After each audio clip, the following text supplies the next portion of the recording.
오늘 저는 따뜻한 이야기로 여러분이 푹 잘 수 있도록 도와드릴게요. 그러니 좋아요와 구독 부탁드려요. 고려시대 개경에 번화한 거리에서 명문가인 윤씨 가문이 자리 잡고 있었다. 이 가문은 대대로 군사적 전통으로 명성을 떨쳤으며 그 중심에는 가문의 수장인 윤서구 대감이 있었다. 그는 충직하고 용맹한 성품으로 백성들에게 존경받는 인물이었다. 윤서구 대감에게는 단 하나뿐인 딸, 윤소령이 있었다. 소령은 천가한 외모와 강인한 성격을 겸비한 여인이었다. 그녀의 눈빛에는 불굴의 의지와 정의로운 정신이 담겨 있었으며 이는 그녀를 만나는 이들로 하여금 감탄을 자아내게 했다. 윤서구 대감은 딸을 볼 때마다 깊은 한숨을 내쉬곤 했다. 이 아이가 남자로 태어났다면 틀림없이 나라를 지키는 위대한 장군이 되었을 텐데 그는 소령의 용기와 지혜를 아끼면서도 그녀가 여인이라는 사실에 안타까움을 감추지 못했다. 당시의 사회는 여성이 가문의 명예를 지키고 가정을 꾸리는 역할을 해야 한다고 여겼기 때문이다. 시간이 흘러 윤대감은 소령의 혼사를 결정해야 할 때가 왔음을 깨달았다. 그는 딸을 위해 가장 훌륭한 신랑감을 찾고자 온 마음을 다했다. 개경의 명문가들을 샅샅이 살펴보고 젊은이들의 학식과 인품을 꼼꼼히 따져보았다. 그러나 소령은 아버지가 마련한 혼담을 단호히 거부했다. 어느 날 윤대감이 엄선한 신랑감을 소개하며 설득하려 하자 소령은 단호한 목소리로 말했다. 아버지, 어찌하여 제가 전혀 모르는 사람과 혼인해야 합니까? 부모님이 정해주셨다는 이유만으로 낯선 이와 평생을 함께하라 하시니 차라리 혼자 늙는 길을 택하겠습니다. 윤 대감은 딸의 고집에 당황했지만 마음 깊은 곳에서는 그녀의 당당함을 존중했다. 그는 부드럽게 타일렀다. 소련가, 여인의 도리에는 삼종지도가 있지 않느냐? 어찌 그리 무모한 말을 하느냐? 이 아버지가 너를 위해 가장 어울리는 신랑을 찾아줄 터이니 내 뜻을 따르거라. 그러나 소령의 눈은 더욱 빛났다. 그녀는 단호히 대답했다. 아버지, 여인이라 해서 어찌 자신의 운명을 스스로 개척하지 못하겠습니까? 저에게 시간을 주신다면 저 스스로 세상으로 나아가 제 짝을 찾겠습니다. 제 운명은 제가 결정하겠습니다. 윤 대감은 딸의 말에 크게 당혹스러웠다. 고려의 관습에서 여인이 스스로 신랑을 찾는다는 것은 상상도 할 수 없는 일이었다. 그는 여러 날을 고민하며 소령을 설득하려 했지만 그녀의 결심은 흔들리지 않았다. 결국 딸의 강한 의지를 꺾을 수 없었던 윤 대감은 마지못해 허락했다. 그는 개경에서 가장 큰 객사로 찾아가 명문가의 젊은이들을 알아보았다. 직접 그들의 집을 방문해 신랑감의 인품과 학식을 살폈으나 누구 하나 소령의 마음을 사로잡을 만한 일을 찾지 못했다. 그러던 중 강원도에서 최민재라는 젊은 선비에 대한 소문이 윤 대감의 귀에 들어왔다. 민재는 가난한 집안 출신이었으나 준수한 외모와 학문에 대한 열정으로 명성이 자자했다. 그는 곧 과거 시험을 보기 위해 개경으로 향할 준비를 하고 있었다. 윤 대감은 민재의 성품과 학식을 직접 확인하고자 결심했다. 그는 민재가 대관령을 넘어 개경으로 오는 길에 동행하기로 마음먹었다. 대관령의 험준한 고갯길에 이르렀을 때 윤 대감은 민재를 만나 그의 손을 붙잡으며 정중히 청했다. 최도령, 여인이 홀로 길을 가는 것이 예사롭지 않음을 알지만 부디 저와 함께 개경까지 동행해 주시면 큰 은혜가 되겠습니다. 민재는 처음에는 망설였다. 유교의 예법에 따르면 남녀가 동행하는 것은 금기시된 일이었다.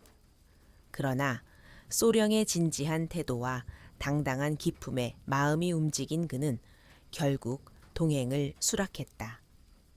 두 사람은 대관령을 넘어 마을에 도착했지만 날이 저물어 숙소를 찾아야 했다. 근처에 객사가 없자 그들은 기와로 덮인 큰 집을 찾아가 하룻밤 묵기를 청했다. 소령은 민재에게 제안했다. 최도령, 남녀가 함께 다니면 오해를 살 수 있으니 우리가 부부인 척하는 것이 어떻겠습니까? 그러면 불필요한 소문을 피할 수 있을 것입니다. 민재는 처음에는 주저했지만 소령의 제안이 합리적이라고 판단해 동의했다. 두 사람은 소령이 준비한 의복을 입고 머리를 단정히 묶어 부부로 위장한 채 기와집에 들어섰다. 그 집은 마침 다음 날 있을 혼례를 준비하느라 분주했다. 민재는 객사로 안내되었고 소령은 본체로 들어갔다. 본체에서 소령은 집주인의 부탁을 받아 혼례 준비를 도왔다. 그녀는 바느질과 가사에 능숙한 솜씨를 발휘하며 집안일을 완벽히 해냈다. 집주인 부인은 소령의 재능에 크게 감탄하며 술상을 차려 객사로 가져가 민재를 극진히 대접했다. 부인은 민재에게 말했다.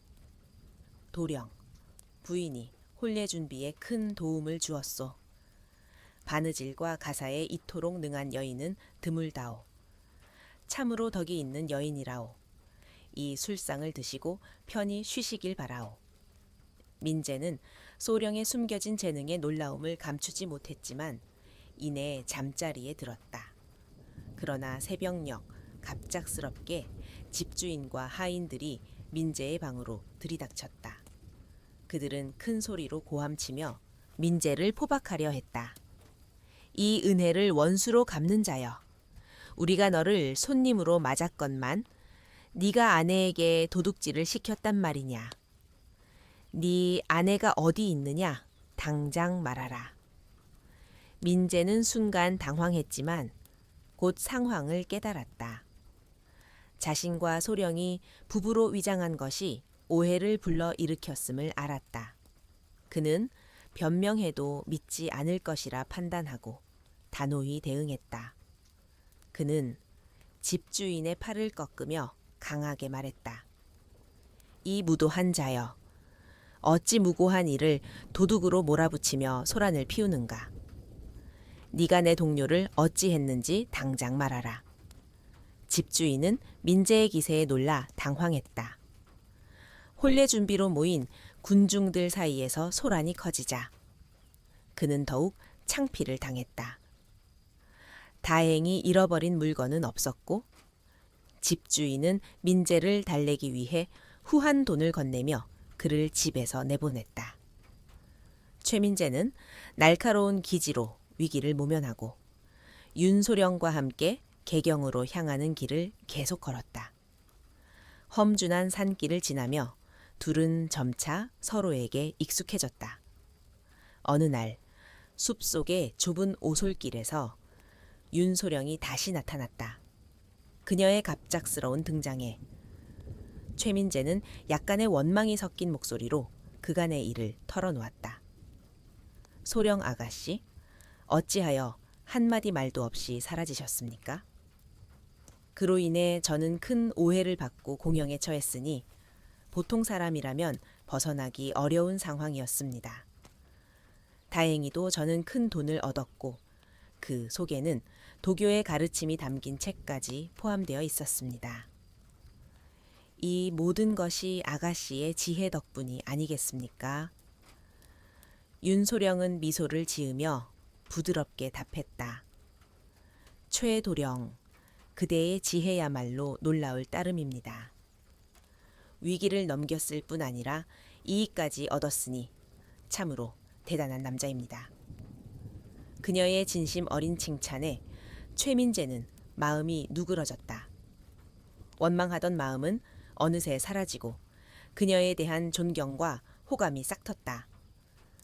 그들은 며칠간 함께 길을 걸으며 이야기를 나누었고 서로의 성품과 마음을 깊이 이해하게 되었다. 개경이 가까워질수록 최민재는 윤소령과 헤어져야 한다는 생각에 묘한 아쉬움이 밀려왔다. 그는 곧 있을 과거 시험을 준비해야 했지만 그녀와의 시간이 점점 더 소중하게 느껴졌다. 윤소령은 그의 마음을 읽은 듯 부드럽게 제안했다. 최도령, 개경에 도착하면 저희 집에 들르시겠습니까? 아버님께 도령의 훌륭한 인품을 말씀드리고 싶습니다. 최민자에는 그녀의 말에 잠시 망설였지만 곧 수락했다. 그들은 마침내 개경 근교에 자리 잡은 웅장한 기와집에 도착했다. 집은 높은 담장과 화려한 문양이 새겨진 대문으로 둘러싸여 있었고 그 위용은 명문가의 위엄을 드러냈다. 윤소령이 문지기를 부르자 대문이 천천히 열렸다. 최민재는 그녀를 따라 들어가려 했으나 문지기와 하인들이 낯선 이를 막아섰다. 윤소령이 함께 들어가겠다고 말했음에도 하인들은 요지부동이었다. 최민재는 문 앞에서 한참을 기다렸지만 아무런 소식이 없었다. 호기심과 답답함이 뒤섞인 그는 마을 사람들에게 윤소령의 집에 대해 물었다. 마을 사람들은 그 집이 윤서구 대감의 저택이며 그의 딸 소령이 강직하고 지혜로운 여인이라고 전했다. 밤이 깊어지자 최민재는 더 이상 기다릴 수 없다는 생각에 담장을 넘었다. 어둠 속에서 조심스레 발걸음을 옮기던 그는 소령의 방 앞에서 작은 소리를 냈다. 문이 열리며 윤소령이 나타났다. 마치 그의 방문을 예상한 듯 그녀는 담담한 미소로 그를 맞이했다. 두 사람은 등불 아래 마주 앉아 이야기를 나누었다. 윤소령은 나지막이 말했다. 최도령, 제 아버님은 성정이 엄격하시어 매일 밤 집안을 순찰하십니다. 곧 이 방으로 들어오실 터인데 도령은 어찌하실 건가요? 도망치시겠습니까? 숨으시겠습니까? 아니면 당당히 맞서시겠습니까? 최민자에는 잠시 생각에 잠겼다가 단호히 답했다. 명문가의 여인을 찾아 이곳까지 온 이상 어찌 비겁한 길을 택하겠습니까? 저는 당당히 뵙고 제 운명을 결정짓겠습니다. 그 순간 문이 벌컥 열리며 윤서구 대감이 들어섰다. 손에는 날카로운 검이 들려 있었고 그의 눈빛은 최민재를 꿰뚫을 듯 날카로웠다. 그는 고함쳤다. 네 이놈, 누구냐? 최민자에는 즉시 허리를 숙여 예를 갖추며 대답했다. 대감마마, 소생은 강원도에서 소령 아가씨와 동행한 최민재라 하옵니다. 저희는 그저 잠시 이야기를 나누었을 뿐이니 노여움을 거두어 주시옵소서. 윤 대감은 이미 상황을 짐작했지만 젊은이의 담력을 시험하고자 엄한 목소리로 말했다. 네가 명문가의 후예라 하더라도 허락 없이 귀족의 집에 침입한 죄는 무겁다. 목숨으로 갚아야 마땅하다. 그러나 윤 대감은 곧 표정을 누그러뜨리며 냉철한 이성을 갖춘 이와 대화하기 어렵지 않겠느냐며 술상과 간단한 안주를 내오라고 명했다. 화려한 술상이 차려지자 윤 대감은 잔을 들어 단숨에 비웠다. 최민자의 역시 죽음을 각오한 듯 잔을 들어 망설임 없이 비웠다. 그는 담담한 눈빛으로 대감을 바라보며 안주를 집어들었다. 곧 두 사람은 술잔을 주거니 받거니 하며 진솔한 대화를 나누기 시작했다. 술이 거나해지자 윤대감은 미소를 지으며 말했다. 본래 귀족의 예법을 엄히 따지려 했으나 너의 젊음과 패기를 보니 그저 아깝기만 하구나. 이번만은 기회를 주마. 돌아가거라. 최민자에는 안도와 아쉬움이 뒤섞인 마음으로 저택을 떠났다. 그러나 때는 이미 깊은 밤. 개경에는 통행금지령이 내려져 있었다. 횃불을 든 술락꾼들이 거리를 오가자 그는 골목 모퉁이에 몸을 숨겼다. 하지만 어느새 막다른 골목에 다다랐고 술락꾼들과 맞닥뜨릴 위기에 처했다. 순간 그는 기지를 발휘해 길바닥에 쓰러져 죽은 척했다. 술락꾼들이 다가와 횃불로 그의 얼굴을 비추며 신원을 확인하려 했다. 그중 한 명이 최민재의 허리에 찬 띠를 보고 동료들의 만류에도 불구하고 이를 빼앗으려 했다. 자신의 소지품이 도둑맞을 위기에 처하자 최민재는 벌떡 일어나 술락꾼의 멱살을 잡고 소리쳤다. 이 도둑놈을 잡았다. 며칠 전 내 아버지의 지갑을 훔친 것이 바로 너 아니냐. 너를 잡으려 얼마나 애를 썼는지 아느냐. 최민재의 기세에 놀란 술락꾼들은 급히 동료들을 불러 그를 포박해 관아로 끌고 갔다. 다음 날 최민재는 관아에서 관찰사 앞에 무릎을 꿇었다. 놀랍게도 그 관찰사는 다름 아닌 윤서구 대감이었다. 최민재는 주저없이 술락꾼의 잘못을 고발했다. 윤 대감은 엄중히 꾸짖었다. 국가의 관원이 어찌 백성의 재물을 탐내어 사리사욕을 채우려 하느냐. 당장 이자를 포박하라.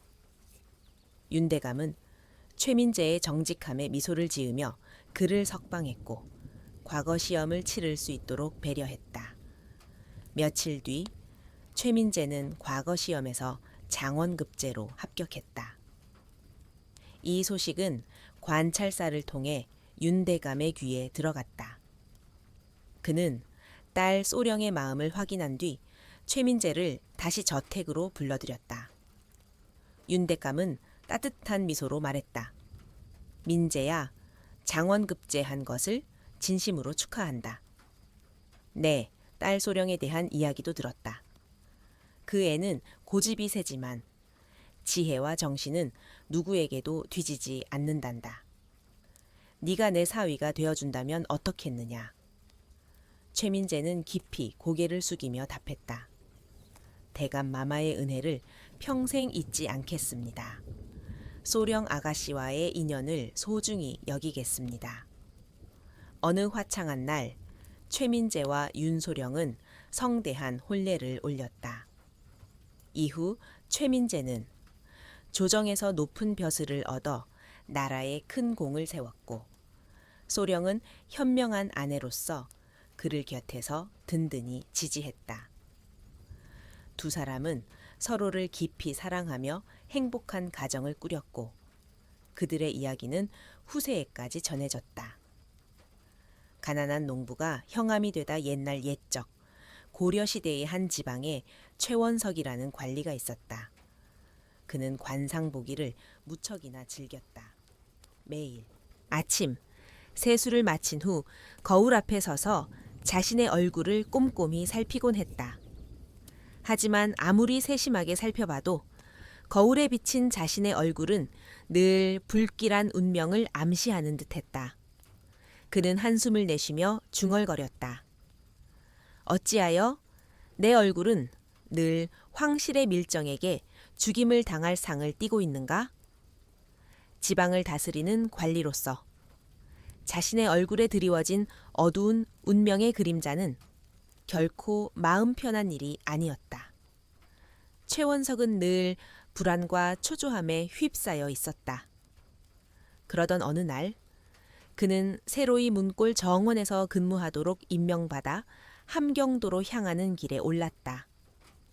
화려한 감의 몸을 싣고 길을 가던 중 갑작스레 가마가 멈추자 그는 호기심에 고개를 내밀었다. 그곳에서 그는 젊은 나무꾼 이강민을 보았다. 이강민은 등에 장작을 한 짐 지고 있었고 호기심 어린 눈빛으로 가마를 바라보고 있었다. 그러나 이강민의 얼굴을 본 순간 최원석은 깜짝 놀랐다. 이게 웬일인가? 저 젊은이의 얼굴을 보라.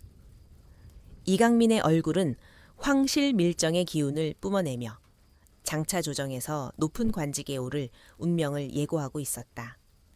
비록 지금은 초라한 나무꾼의 옷차림을 하고 있었지만 그의 얼굴은 찬란한 미래를 약속하는 빛으로 가득 차 있었다. 최원석은 즉시 가마를 세우게 하고 직접 걸어 나와 이강민에게 다가갔다. 너는 어디에 사는 누구냐? 그는 엄숙한 목소리로 물었다. 이강민은 담담히 자신의 이름과 사는 곳을 밝혔다. 네 아버지는 무슨 일을 하시느냐? 라는 질문에 이강민은 조용히 대답했다. 제 아버지는 이미 세상을 떠나셨습니다. 최원석은 부드러운 미소를 지으며 말했다. 실은 내가 네 아버지의 오랜 친구였다. 늘 너희 가족을 걱정해 왔단다. 함께 네 집을 방문하고 싶구나. 최원석은 이강민을 따라 그의 초라한 초가집으로 향했다. 그 집은 벽이 허물어지고 지붕은 삐걱거릴 정도로 낡아 있었다.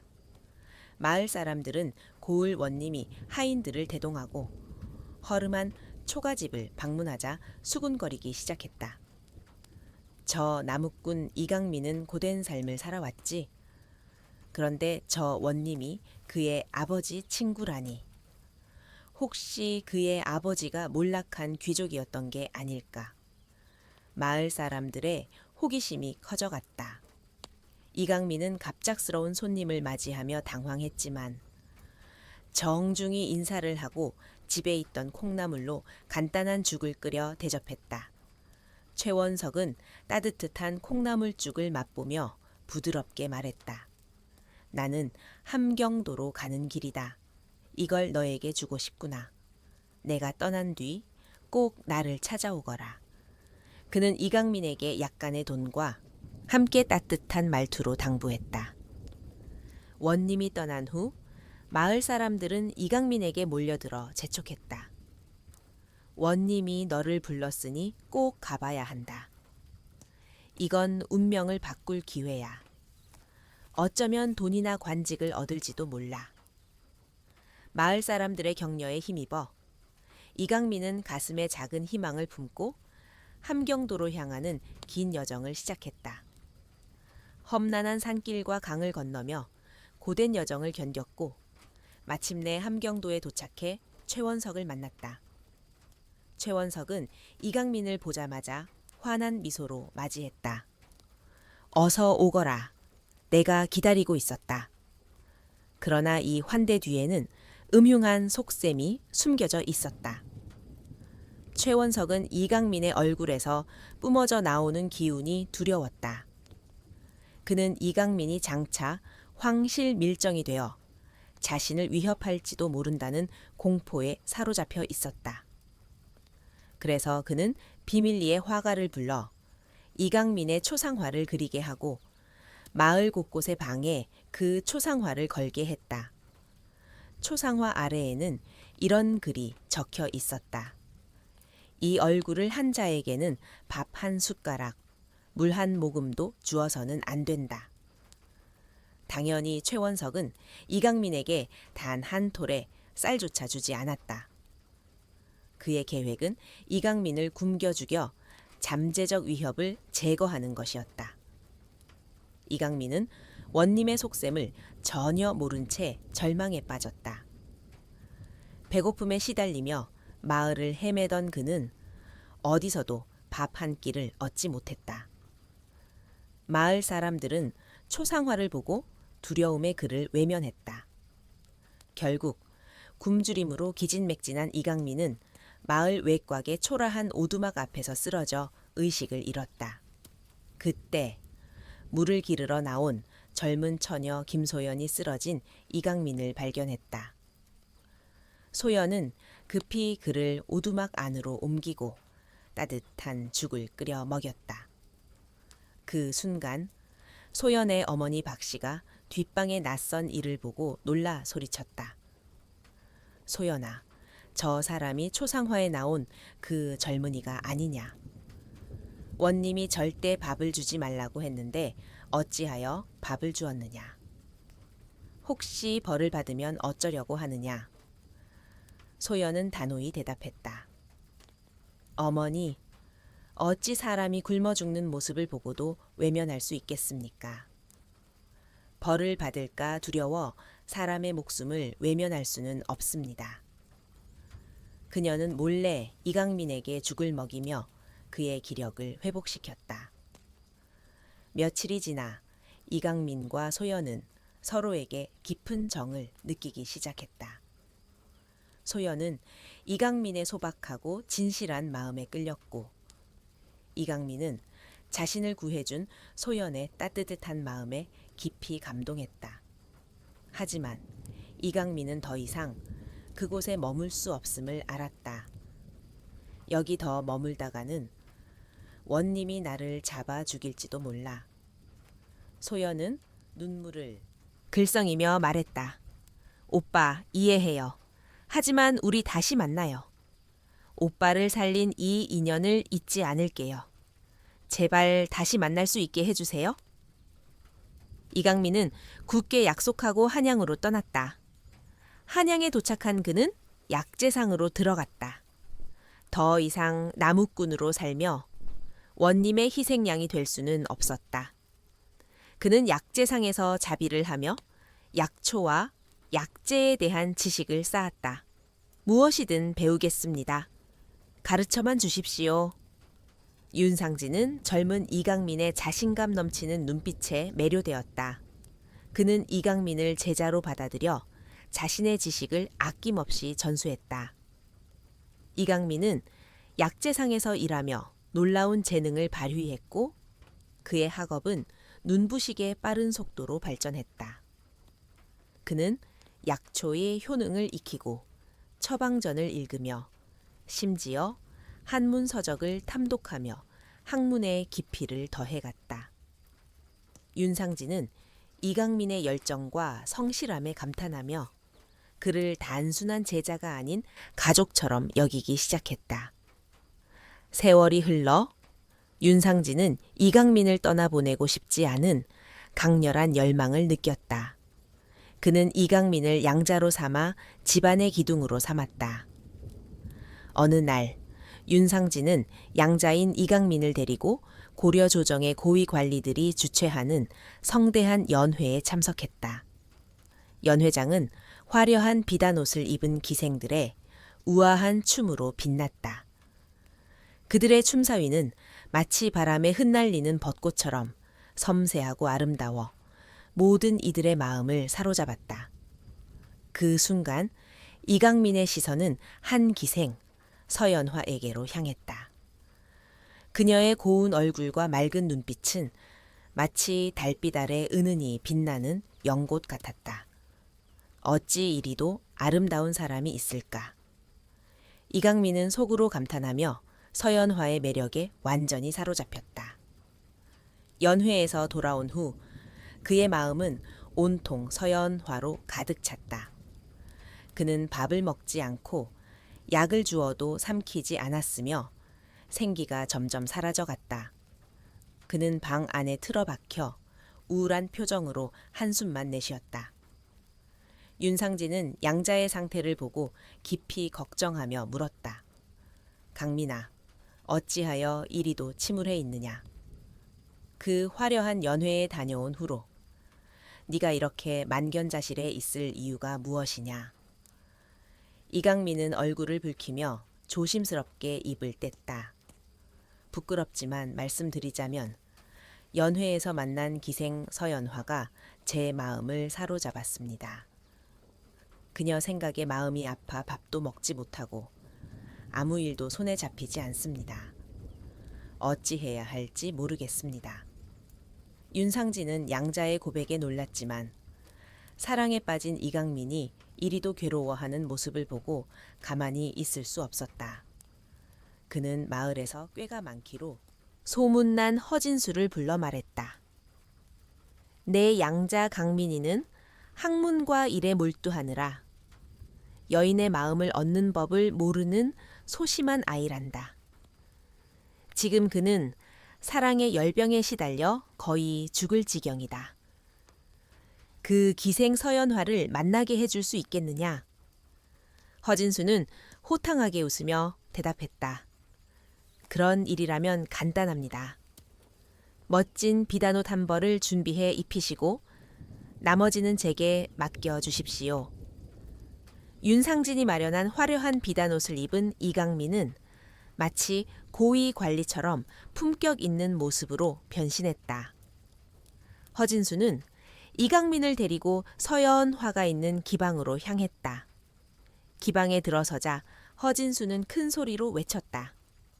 이분은 한양에서 이름난 약재상 윤씨 가문의 양자이시다. 심지어 재상의 아들이라 해도 믿을 만한 분이시지. 이강민은 허진수의 말에 맞춰 부채를 흔들며 그렇습니다. 그렇습니다. 라고만 대답했다. 서연화는 연회에서 이강민을 만난 기억을 떠올리지 못한 듯 처음 만난 사람처럼 그를 바라보았다. 그의 우아한 모습과 당당한 태도에 매료된 그녀는 속으로 생각했다. 정말 준수한 분이시구나. 게다가 재상의 아들이라니. 그녀는 이강민에게 점점 더 끌렸다.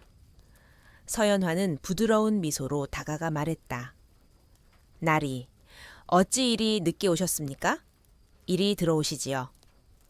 이강민은 그저 부채를 흔들며 그렇습니다. 그렇습니다. 라고만 대답했다. 두 사람은 방 안에서 술을 나누며 이야기를 시작했다. 허진수는 만족스러운 미소를 지으며 술에 취해 기방을 떠났다. 그는 자신의 임무를 완수했다고 확신했다. 그날 밤 이강민과 서연화는 서로에게 깊이 빠져들었다. 서연화는 이강민의 학식과 진지한 성품에 점점 더 매료되었다. 이강민은 용기를 내어 솔직히 고백했다. 저는 재상의 아들이 아닙니다. 저는 약재상 윤상진의 양자일 뿐입니다. 연회에서 당신을 보고 첫눈에 반했고 오늘 허진수 나리의 도움으로 당신을 만나러 왔습니다. 서연화는 이강민이 재상의 아들이 아니라는 사실에 잠시 놀랐지만 그의 진심과 학식에 마음이 움직였다. 그녀는 미소 지으며 말했다. 지금은 비록 초라할지라도 나리께서는 장차 위대한 인물이 될 뿐입니다. 제가 나리를 유혹해 학문을 소홀히 하게 했다면 이제는 제가 나리를 도와 학업에 정진하도록 하겠습니다. 서연화의 격려와 지지 덕분에 이강민은 다시 학문에 집중할 수 있었다. 그는 밤낮으로 공부에 매진했고 마침내 과거 시험에 응시해 뛰어난 성적으로 합격하여 황실밀정으로 임명되었다. 황실밀정이 된 이강민은 문득 문골에서 자신을 굶주림에서 구해준 김소연을 떠올렸다. 그는 서연화에게 이 이야기를 털어놓았다. 서연화는 담담한 미소로 말했다. 이제 나리가 황실밀정이 되셨으니 저 같은 기생보다는 김소연 아가씨를 정실로 맞이하는 것이 세상 사람들의 눈에 더 어울릴 것입니다. 그녀의 말은 이타적이었지만 그 뒤에는 깊은 애정이 담겨 있었다. 이강민은 문골로 향했다. 그는 먼저 관하로 가 최원석을 찾았다. 최원석은 이강민을 보자마자 그의 얼굴을 알아보고 두려움에 떨며 무릎을 꿇었다. 제발 저를 살려주십시오. 저는 큰 죄를 지었습니다. 이강민은 차갑게 대답했다. 너의 관직을 박탈하는 것이 너를 죽이는 것과 다름없지 않느냐? 다시는 무고한 이를 괴롭히지 못하도록 내가 보장하겠다. 결국 최원석은 관직을 잃고 마을에서 쫓겨났다. 그 후 이강민은 김소연의 집을 방문했다. 소연은 오랜 기다림 끝에 황실밀정으로 돌아온 이강민을 보고 기쁨의 눈물을 흘렸다. 이강민은 진심을 담아 말했다. 소연 아가씨, 저와 혼인해 주십시오. 소연은 미소 지으며 대답했다. 저는 나리가 돌아오실 거라 믿었습니다. 전설에 따르면 이강민은 김소연을 정실로 맞이하고 서연화를 첩으로 맞아 많은 자식을 낳으며 행복하게 살았다고 한다.